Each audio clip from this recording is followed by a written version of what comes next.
আসসালামু আলাইকুম, আবারও চলে আসলাম আরেকটা নতুন ব্লগ নিয়ে। আমরা আজকে চলে যাচ্ছি বর্দো, প্যারিস থেকে প্রায় 700 কিলোমিটার দূরে।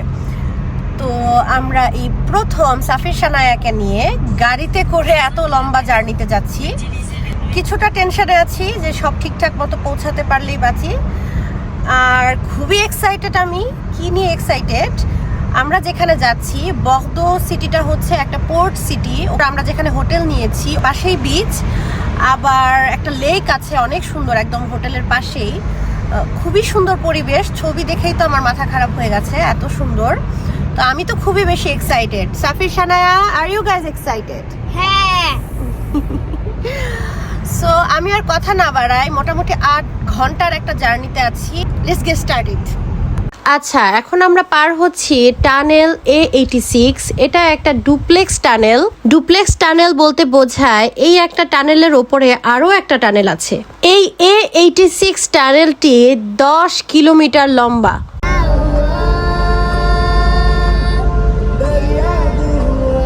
আর এই তো ঘন্টাখানেক ড্রাইভ করতে না করতে শুরু হয়ে গেল বৃষ্টি, একেবারে ঝুম বৃষ্টি। এর মধ্যে সাফির সানায়াও ঘুম দিল, কি কিউট করে ঘুমাচ্ছে মাশাল্লাহ। আর সানায়া তো বাসা থেকে ওর একটা ভেড়ার সফটওয়্যার আছে, ওইটা নিয়ে আসছে, ওইটাকে ধরে ঘুমাচ্ছিল।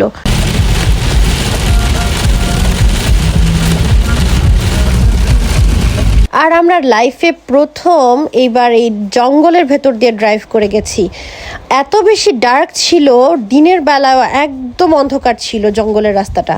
আর শুধু অন্ধকার জঙ্গল বললে আমি ভুল করব, রাস্তাটা ছিল একেবারেই সাপের মতো আঁকাবাঁকা। একে তো বৃষ্টি, তার মধ্যে সাপের মতো আঁকাবাঁকা রাস্তা, এর মধ্যে আবার সাইক্লিস্টরা একদম ধুমায় সাইকেল চালাচ্ছে, সারা রাস্তায় কেউ না কেউ সাইকেল চালিয়ে যাচ্ছে।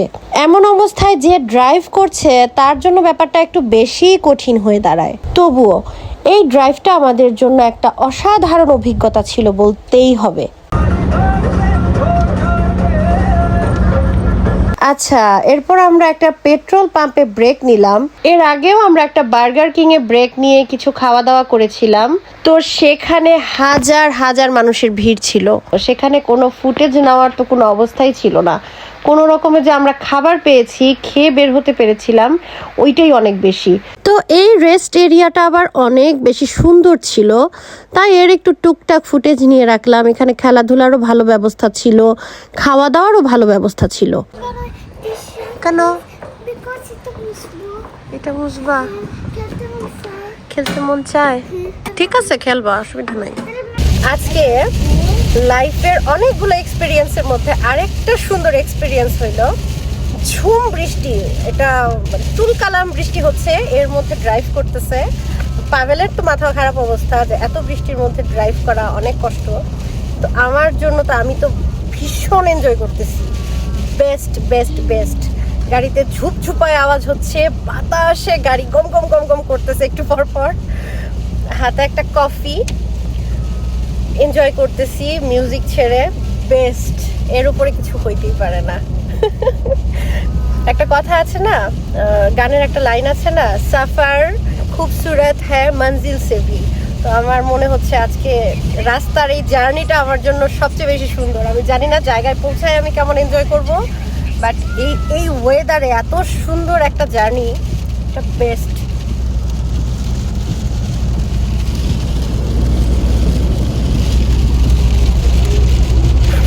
কি করো তুমি? আবার দুই পাগলা দুই রকম, একটা সারাক্ষণ নাচানাচির মধ্যেই থাকে, আর একটা থুম মেরে থাকে। তুমি কি দোয়াদড়িত পড়ে গাড়ি চালাইতেছো? ঠিক আছে তো, সুন্দর তো। মোটামুটি 8 ঘন্টা জার্নির পর আমরা আমাদের কাঙ্ক্ষিত লেকের দেখা পেলাম, যে লেকটা আমাদের হোটেলের ঠিক পাশেই। এত ক্লান্তির পর আমাদের জার্নি এখন শেষ হতে যাচ্ছে কিছুক্ষণের মধ্যে। এইটা ভেবে যেমন খুশি ছিলাম, তার মধ্যে এত সুন্দর ভিউ, চারপাশটা এত সুন্দর, সব কিছু দেখে মাথা পাগল অবস্থা। আমি সাফির সানায়া তো মোটামুটি চিল্লাচিল্লি শুরু করে দিছি। দূর থেকেই তো লেকটা দেখতে এত সুন্দর লাগছিল, আমি মনে হচ্ছিল যে গাড়ি থেকে তখনই নেমে যাই, কিন্তু নামার তখন আর সুযোগ নাই, আগে হোটেলে গিয়ে রেস্ট করতে হবে। আমরা অলরেডি অনেক লেট হোটেলে পৌঁছাতে। আমরা আমাদের রেসিডেন্ট হোটেলে এসে পৌঁছাইছি, ঝুম বৃষ্টি পড়তেছে। এখন যাই রিসেপশন খুঁজবো। দারুণ দারুণ রাস্তাঘাট দেখেই তো মাথা খারাপ হয়ে গেছে, এত সুন্দর কিভাবে হয়। অনেক বৃষ্টি। হোটেলে চেকিং করার সময় হচ্ছে বিকাল 3টায়, আর আমরা পৌঁছেছি হচ্ছে রাত 8টায়। তো আমরা 5 ঘন্টা লেট, যদিও আমরা রাস্তা থেকে ওদের সাথে ফোনে কন্ট্যাক্ট করে নিয়েছি যে আমাদের আসতে দেরি হচ্ছে। ওরা আমাদের জন্য সব কিছু, চাবি, এভরিথিং, সব কিছু আগের থেকেই সব ওদের লেটার বক্স আছে একটা, ওইটার মধ্যেই রেখে গেছে আমাদের জন্য। এরপর আমরা রুমের সন্ধানে বের হলাম। আমাদের রুমটা ছিল ফার্স্ট ফ্লোরে। একদম প্রথম দেখেই আমার কেমন মনে হচ্ছিল যে এখানে ভূত প্রেত আত্মা রাতের বেলা ঘোরাঘুরি করবে। চারপাশে জঙ্গল, অন্ধকার, বৃষ্টি পড়ছে, গা হিম করা, ছমছম করা একটা পরিবেশ। কিন্তু দরজাটা খোলার সাথে সাথে সব কিছু চেঞ্জ হয়ে গেল। Wow,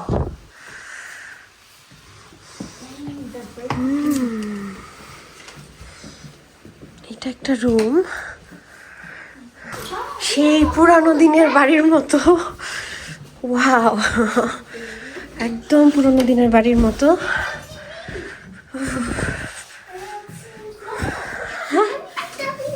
Yeah, we have. এটা টয়লেট, এখানে টোস্টার আছে, এটা আছে, কিচেন আছে, একটা ব্যালকনি আছে আমাদের অনেক সুন্দর। Wow, let's go there.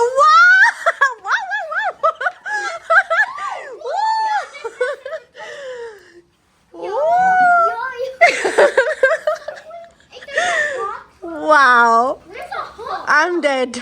সুন্দর শোনা, এখানে কাপড় নাড়ার সবকিছু আছে। সেই সেই সেই অনেক সুন্দর, অনেক সুন্দর, অনেক সুন্দর। এখানে কি আছে?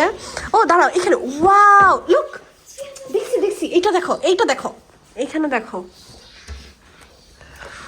ওয়াও, সব আছে এখানে, তুমি চাইলে সব আছে এখানে, সব। এখানে তুমি এই যে ভেসেল মেশিন আছে, দেখছো? এখানে কি দিচ্ছে, এটা কি দিচ্ছে? ও এখানে, ও লিকুইড ভেসেল। এটা হচ্ছে, এটা কি এটা হচ্ছে সব কিছু পরিষ্কার করার। আচ্ছা, এটা কি? লিকুইড লাভাজ, washing up liquid, liquid wash করার লিকুইড। আর এটা ডিশ ওয়াশার মেশিনের। এটা হচ্ছে একটা স্পঞ্জ, এটার ভিতরে সব পরিষ্কার করার। এটা কি? ও এটা চা বানানোর। এইখানে দেখো সব আছে। দারুন, সেলা পুবেল। এটা হচ্ছে ফ্রিজ মনে হয় কিছু, আমি দেখতে চাই এই জিনিসটা কি। এইটা আলমারি। ওয়াও, কি আছে এখানে? কি? হ্যাঁ, এটা দেখি, এটাও একটা আলমারি। দেখি দেখি, আবু মোজা খোলো, মোজা খোলো, পায়ের মোজা খোলো। নো, এটা করা যাবে না, এটা স্টাক হয়ে যেতে পারে, এটা করবা না। Wow, the view. এইটা কিছু একটা, ও এটা ইলেকট্রিসিটির লাইন, সবকিছু। এটা ধরবা না, বাচ্চারা এটা তুষি করবা না। ও এখানেও আছে একটা ছোট আলমারি। ওয়াও, সাফির দেখে যাও, এখানে কি?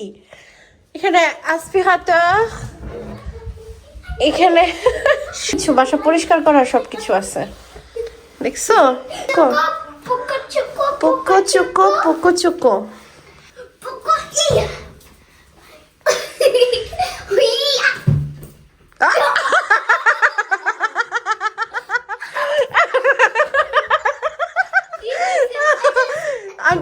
আমরা আমরা বাসা থেকে টুকটাক খাবার কিছু জিনিসপত্র নিয়ে গিয়েছিলাম, রান্নার তেল, নিউটেলা, ডিম, 2টা পাতিল, আমরা তো আর জানতাম না যে ওরা পাতিলও দিবে, 2-3টা পেঁয়াজ, 2-3টা কাঁচামরিচ, ডিম, সকালে নাস্তার জন্য ব্রেড, দুধ, লবণ, চিনি, পানি, একদম বেসিক কিছু খাবার দাবার আমরা সাথে করে নিয়েই গিয়েছিলাম।